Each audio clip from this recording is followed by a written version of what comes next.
The MP for Juja, George Koimburi, appears to be having a problem with the DCI, with the justice system in Kenya. And this is immediately after the Addis Ababa fiasco.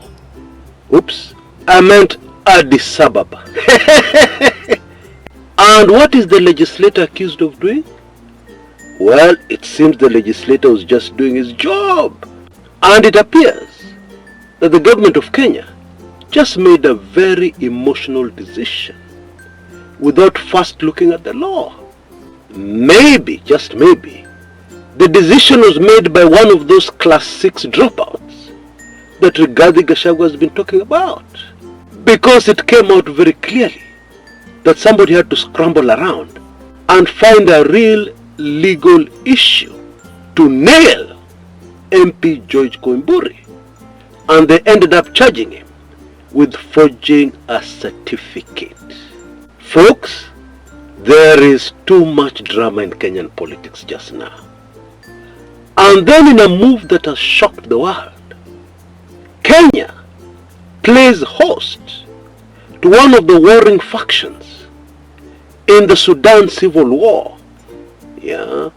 General Mohammed Hamdan Dagalo, Hemedi, is not only hosted in Nairobi, but a ceremony to launch his parallel government in that country where there are so many problems is scheduled to take place, but is postponed.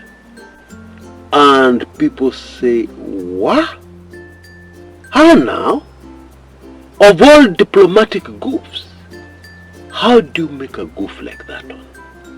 Just a handful of days before, you, the nation of Kenya, were looking for a job at the AU, where of course you're supposed to be impartial, and then now you take sides in the Sudan mess? How now? How do you explain that? What would have happened had you gotten the AU job? But today, the main focus of the show will be on a man who has been in the news a lot in recent days. Immediate former IEBC chair, Wafula Chebukati. Did you know that we have a history in Kenya of picking people to head the IEBC, or the electoral body, when things in their lives are not going too well? You are a lawyer, but your law firm is struggling. It is struggling so much that one of the ways you have decided to make ends meet is to launch a fish and chips joint, or a cheapo joint, just to survive. And then you're picked to head elections, including presidential elections, in the country called Kenya. I have a lot for you today. Stay with me to learn more about that super fascinating true story in my show today, which is packed with information and analysis that will just blow your mind away. Karibu sana and enjoy.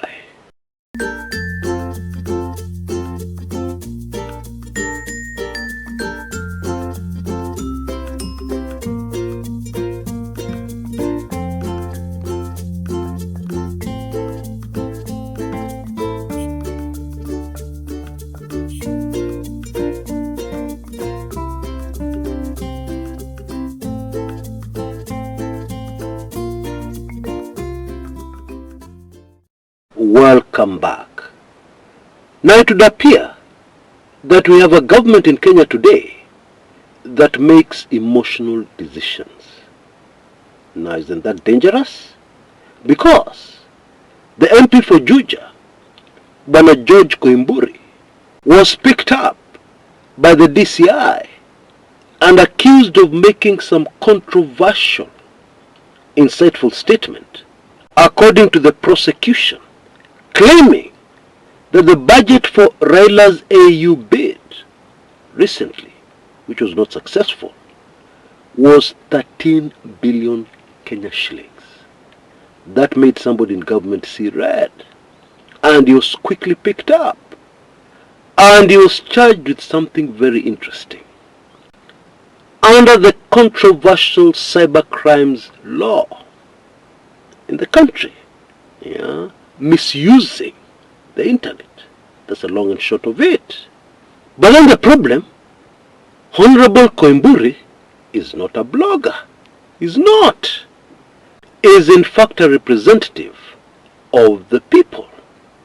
And one of his main mandates is to keep the government in check, to talk, and make statements very similar to this one he made.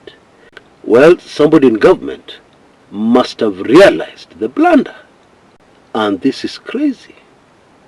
Why is the government of Kenya insisting on making Kenya a laughing stock? What is the world saying about this unnecessary drama? Anyway, somebody realized their mistake, and they scrambled around looking desperately for something to charge him with. And they ended up with charging him with forging a certificate. Now, that is very good. And if the government is serious, it should scrutinize all the papers and documents and qualifications everybody in government has. Because I have a feeling very many people will be charged. Very many. Because we have, for instance, very many dodgy PhDs all over the place. But of course the government is not going to do that. Yeah, that would be political suicide. And it is clear that this move to charge Koimburi, the forged certificate, was simply a desperate attempt to try and wipe out some of the egg on the face that the government found itself with. Blunder after blunder, and party after party after blunder after blunder. Hey! Because this next blunder, because even the most desperate, struggling banana republic somewhere in Africa would not do something like this. But we did it in Kenya. General Mohammed Hamdan Dagalo Hemedi does not have a good image. And the problems in Sudan, he has been bang in the middle of them, where the Sudanese people have really suffered. And at a time when things in Sudan seem to be stabilizing, General Hemedi's opponents, the Sudanese government, appear to be taking control. When that is happening, the country called Kenya decides out of the blue to host this General Hemedi in Nairobi for him to launch his parallel government, to create even more problems in the country called Sudan, to destabilize Sudan even more when that country is struggling to find some peace. In my opinion, this is the mother of all blunders, and it is the kind of blunder where one cannot avoid, we Kenyans cannot avoid some consequences. God have mercy. There is no way we can avoid some serious consequences. And to make matters worse for the Kenya Kwanza regime, this is all happening at a time when the government is shaky, and bang in the middle of organizing some sort of merger with the oldest and largest political party in Kenya, ODM. Now I think it is obvious to see that it is a sensitive time because ODM are politicians and they could decide to use this blunder to withdraw themselves from any arrangement with the Kenya Kwanza regime. That can very easily happen. But the focus of my show today is on the immediate former IEBC chair, Wafula Chebukati. Now, Wafula Chebukati, in recent days, has been compared very closely with another Kenyan who was also in charge of our elections in the past, Bwana Samuel Kivuitu. Bwana Samuel Kivuitu passed on, I don't know if you know this, in very suspicious circumstances, because he passed on 25th February 2013. That was barely a week to the 2013 general elections, which took place on 4th March 2013. And it is super fascinating that just 3 weeks before he passed on, Bwana Kivuitu made some very controversial, super fascinating remarks. He cautioned, he warned Isaac Hassan to be very careful that he does not find himself in the dilemma Kivuitu himself found himself trapped in during the 2007 general election. What did Bwana Kivuitu mean? To find yourself in a dilemma is to find yourself between a rock and a hard place. And I'm sure that Bwana Kivuitu's remarks had a lot to do with his decision to announce the loser of the 2007 presidential elections as the winner. Because in those elections, there was too much evidence that the real winner by a landslide was in fact Raila Odinga. And to make matters worse, a lot of this evidence was in the public domain. Because the Nation Group, NTV, at the time had a very elaborate setup where they were beaming directly to Kenyans results from each constituency in Kenya. And by the time this was hurriedly shut down by the government, Raila Odinga was leading by over 1 million votes. And it was very clear that there was no way Kibaki would come back from being 1 million votes behind Raila. And so Kivuitu was clearly talking about the dilemma of having a real election winner and having to announce somebody other than that real election winner. Now, with the benefit of hindsight, it is easy to see, after the controversy of the 2013 presidential election, somebody would have gone back to Kivuitu, somebody in the media, and he would have spilled the beans, given us more information about this dilemma manenos for a chair of the IEBC, what they really involve, what the forces and the pressures are that caused Kivuitu to announce the loser the winner.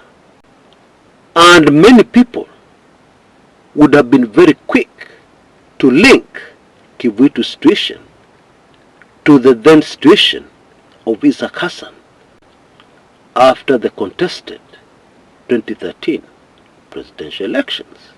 And so just a week before those elections, Kivuitu, who had made a remarkable recovery, and many people were sure that he was going to be okay, suddenly he passed on.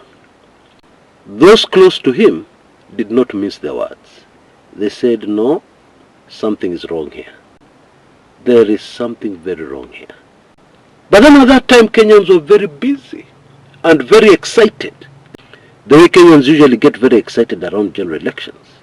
That these damning remarks by Kivuitu's friends were ignored.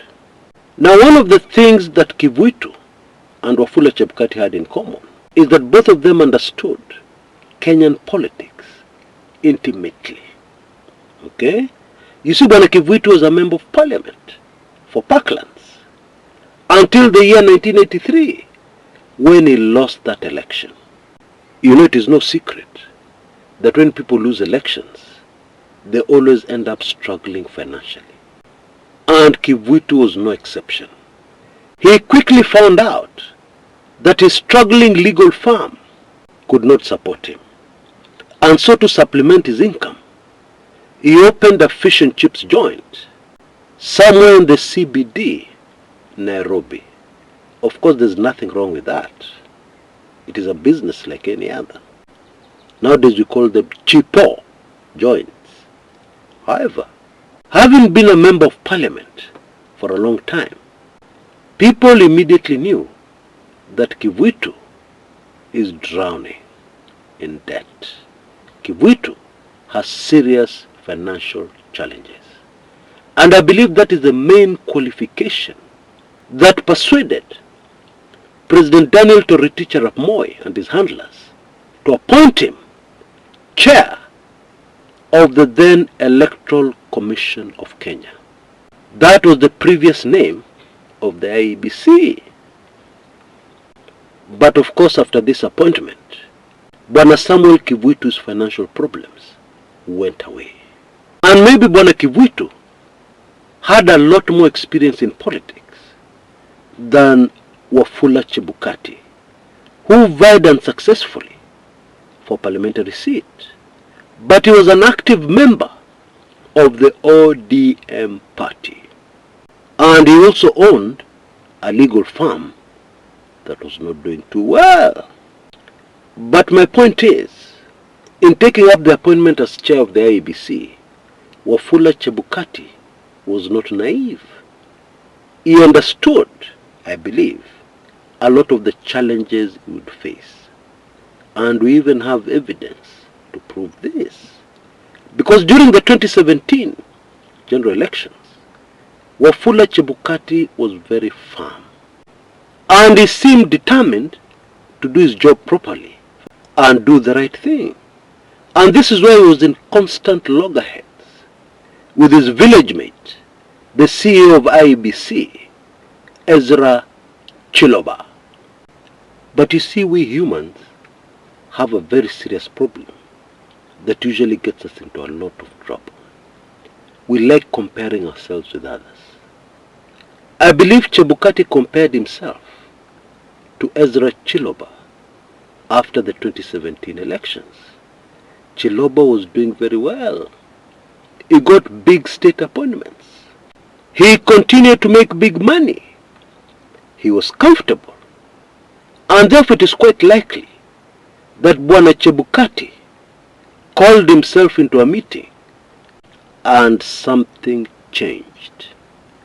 This came out very clearly in the run-up to the 2022 general elections, when it is reported that Bwana Chebukati visited Azimio people.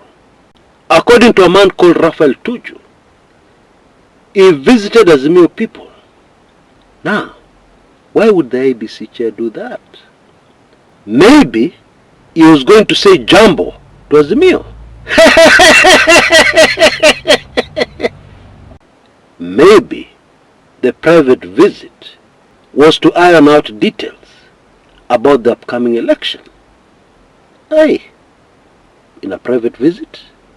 Now, Bwana Raphael Tuju told us that they politely declined Chebukati's offer. They knew they were going to win the elections. A vast majority of Kenyans who understand our politics knew very well there was no way Ruto was going to win.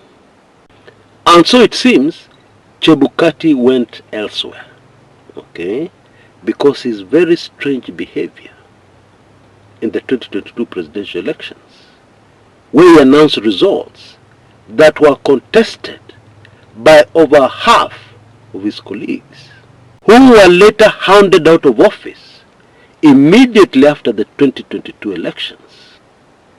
All that is very clear. obvious evidence that something went down here. Because, in case you didn't know, Chebukati disappeared and then came with the election results.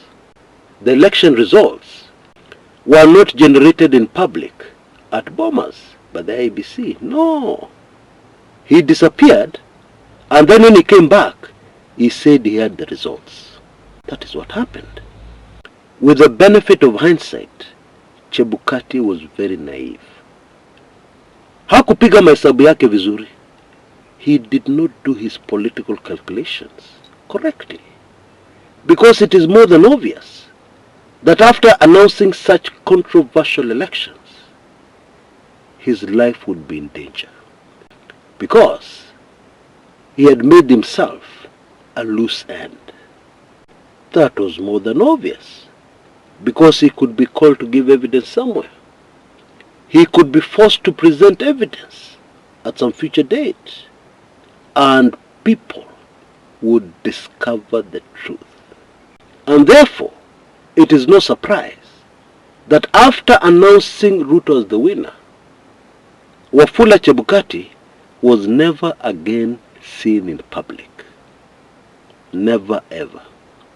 Even the photograph that appeared on social media, some people are saying, was AI generated.